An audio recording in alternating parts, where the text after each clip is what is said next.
влизам в едно. Ето едно много приятно нещо като супер и като мини молчи в един жилищен квартал.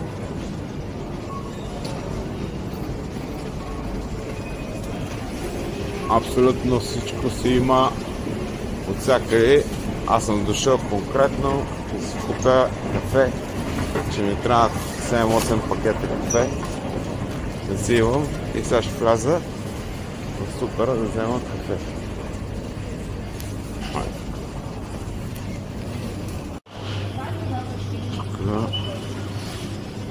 Тук има толкова много неща за ядене и готвено и какво ли не, че човек може да поводее просто. Това е много вкусно, това съм го ял.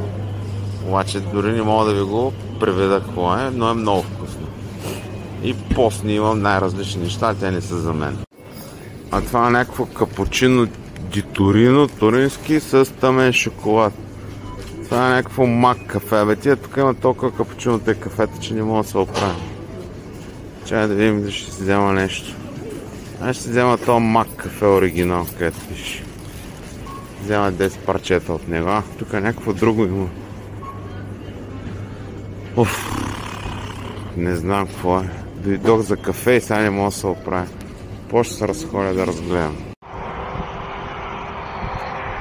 Тук сме на 57 км в Суча, сега се движим към предни позиции. Ще видим през Ришк и други райони да ви покажа бомбардировките и някои удари върху цивилни обекти, върху гражданска инфраструктура.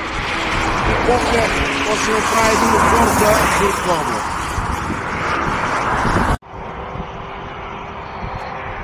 Тук сме на 57 км в Суча, сега се движим към предни позиции.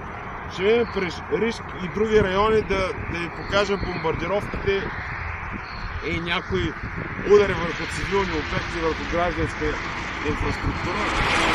После ще направи един отбор за Турска област. Здравейте! Тук сме в Рилск, където имаше много тежки бомбардировки, удари. Ще покажа ударите по гражданските обекти. По училището на Рилск имаше загинали хора, по разни други. По време на обстрелите водеха са доста сериозни боеве. И сега на място ще ви ги покажа кой, какво, къде, как е правил и всичко останало. Това е училището в Рилск, където го бомбардираха. Сега ще го снимам него и разни други здания.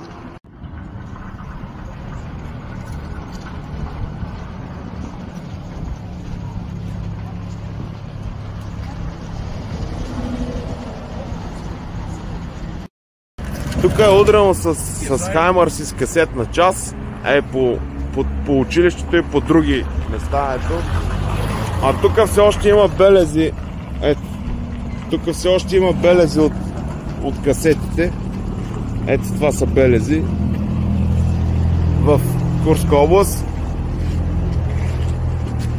И на много други места е бомбардирано, но това е изключително граждански и цивилен обект.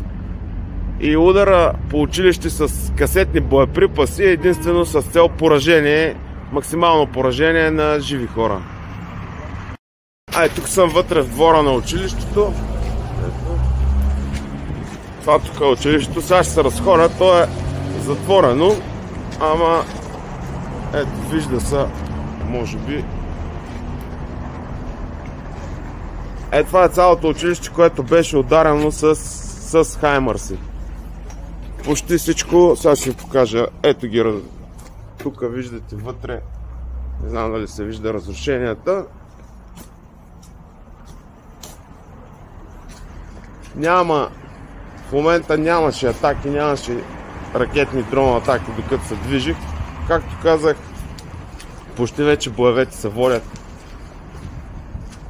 Ще отидем и там по-късно. Те се водят на граница. Ето виждате какво се е случило. Това е последствията от удара с Хаймарси, с касетна бойна част. Ако бяха ракети, щеше да има кратери. Но това са си с касетна част. Те са предназначени основно за унищожение на жива сила, за унищожение на хора и на лека техника. Но самия факт, че е нанесен удар по училище,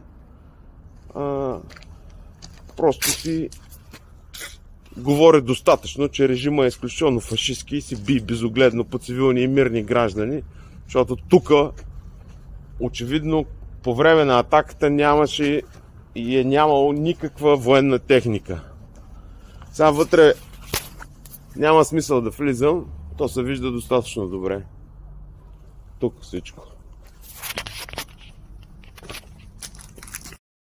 От тук се вижда по-добре ракурса, точно където е ударила ракетата и другите ракети, вече в задната част. А това е педагогическия институт, тук в Рилск, който също беше ударен с HIMARS, а също бяха ударени и пред мен едни къщи, ето ги, тези. Това всичко, лето го виждате отзад, е удрено с HIMARS и с касетна част, с касети. Това е могъщото натовско оръжие, за какво се ползва? За да се удрят училища, педагогически институти, къщи. И това е много демократично и справедливо. И също така, нали, затова са влезли в Курска област, да се освободят уж хората от тиранина. Сами виждате с какво са воювали и как са воювали. То е ясно, че в училища, и в педагогически колежи, и в мирни къщи, ето, войски няма. А това да се удря с касетна част с HIMARS си е военно престъпление, но по телевизията продължава да се бълва помия, видиш ли, че всичко това било справедливо, че Русия е бил агресор и 1000 други глупости. Аз ви показвам на живо кой какъв е. Тук влязах в двора на колежа, да мога да покажа по-добре разрушенията. Ето ги.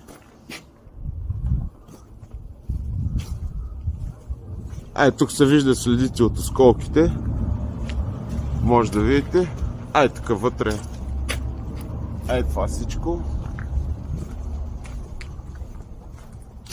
Това са последствията от удара. Това вече е заградено. Ето, има заграждение, защото вече тече ремонт и ще бъде всичко възстановено. Тук по принцип абсолютно всичко веднага след удара започва да се строи. Включително и пътища, аз съм бил свидетел, има бомбардировка, има кратери, ями, минаваме по този път и на другия ден идват багери и започват да строят. Или минава линията на фронта, освобождава се нещо и моментално тръгват строителните машини. Буквално строят на 20 км от фронта. На 20 км се водят бойни действия, а отзад се вървят строежи. Тоест, бомбардира се, върви се, строи се.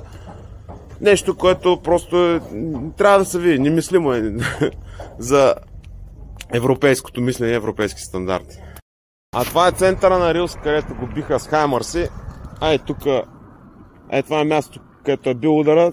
Вече го ремонтират и е засипано с пясък. Това е Дома на културата, ДК, ето то се пише, където също беше ударен с HIMARS. Там има още осколки от HIMARS-ите. Както виждате, би са безогледно по градове, по цивилни обекти, по хора. Няма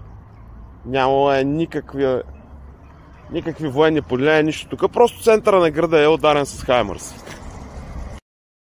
Тук вече Дома на културата, те са го оградили. Ама аз поне отвънка ще снимам. Това всичко се е случило по време на влизането на украинските войски. И малко по-късно, ето го, виждате го.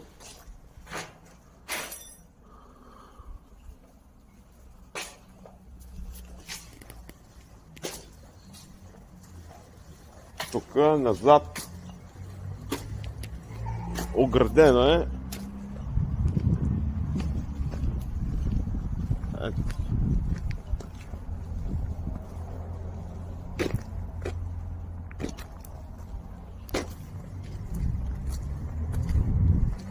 Още ден има, както сами се уверявате, огромна разлика в воденето на война. Как водят война руснаците, как водят война, например, евреите, които сринаха цяла Газа и всички останали, а също и украинците. Няма нищо общо с методите на водена война. ако руснаците воюваха както воюваха фашистките евреи в Израел, режима на Нетаняху, и както воюват украинците, до цялото Украйна нямаше да бъде останало абсолютно нищо. Просто щеше да бъде занулена цялата. Някой беше писал за служени по договор, а и тук даже си имат и табела с Рилския комисариат, където може да се запишете, дадени са телефони и всичко останало. А аз смятам да пия на едно кафенце тук, защото има много хубаво кафе. А това е тук едно градско кафенце, където може да седнем да хапнем. Ето тук давам. Значи 30 рубли е капучиното, шаурмата е 150 рубли и така нататък. Аз съм за капучино. 30 рубли, това е, значи горе-долу около 60. 1 евро ти е 100 рубли, значи се пада около 50 стотинки.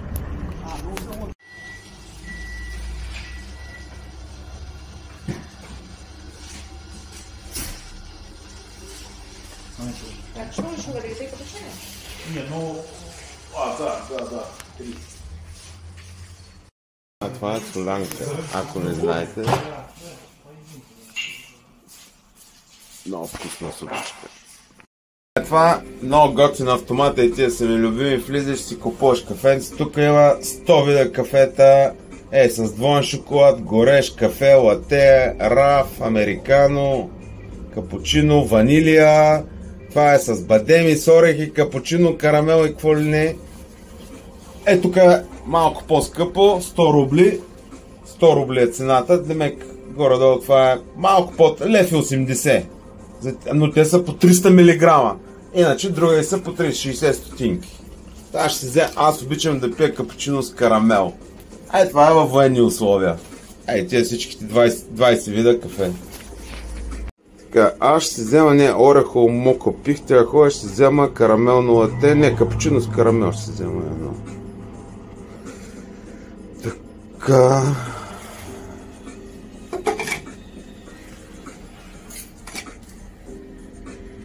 Това е пътя към Курск. От Курск към Суджа. Спряхме да пием по едно кафенце. И продължаваме. Тук влязах в търговския център. Има ги най-новите iPhone 16 Pro Max. Ето, вижте ги. Струват, не знам колко са в България, тук са около малко под 2000 евро. Но въпросът е, че са абсолютно свободни. Са продават iPhone, Samsung и всичко останало. Това са телевизори. Например, то е 65-инчов телевизор за около 1000 евро.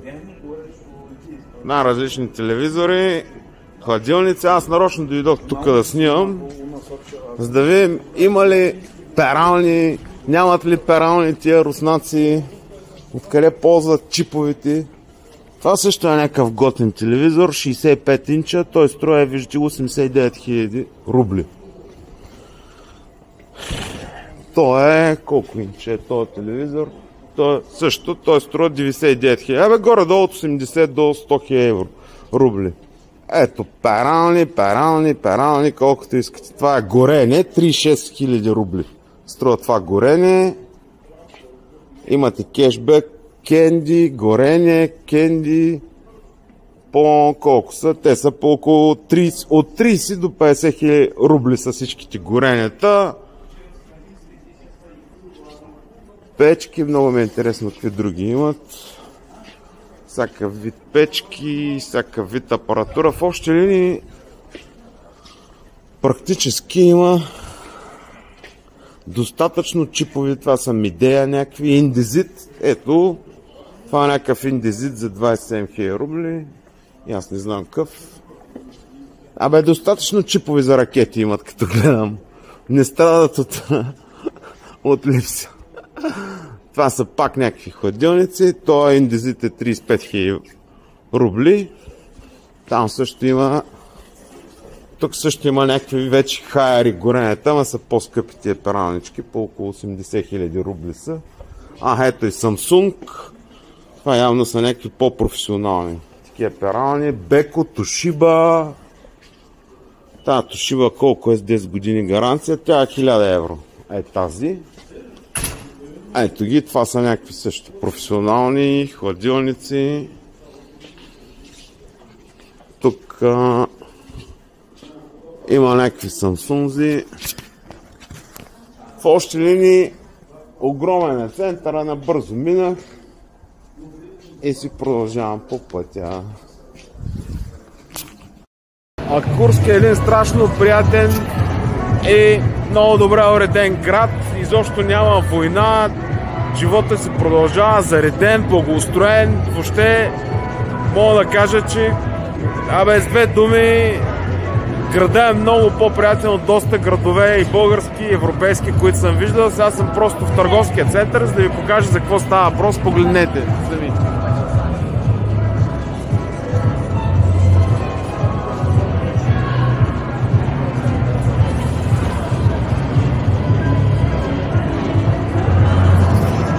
Така че, както казах, никакви войни няма, никакви нападения, всичко това са пълни глупости. Войната е на 20 км от граница. Украинците няма контролират едни 300 квадратни километра и то трудно може да се нарече това контрол. Всичко, което го слушате и гледате по телевизията, са пълни измишлотини.